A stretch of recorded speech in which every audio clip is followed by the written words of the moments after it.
How are you feeling about the first 4 days of the Trump administration? Yeah, I really feel like it's kind of sprung on us like a social media fire hose. It's really one of these things where, like, the presidencies of old kind of ran on a cable news schedule where you would announce things at the proper times, where you'd get the most views on cable news or linear TV, or perhaps win the morning with a certain narrative and then win the middle of the day and the afternoon with a different narrative, carefully strategized by White House communications officials. Now we're dealing with President Trump, who's just always on, all the time, always making news as quickly as he can tweet or sign an executive order. As you mentioned, Charlie, it's fascinating. Just today, he's spoken to the press at every stop. Even when we were writing this script, we had to keep updating it because he kept saying new things.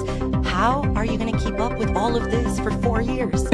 Well, we certainly have a good crew down here in D.C. We used to call it chopper time back in the old Trump days. Trump goes anywhere. He stops by, talks to the press. And what's interesting about that is typically you get a lot more reporters out there for the chopper time than you do in the Oval Office or anywhere else. So you never know what kind of question is going to get asked.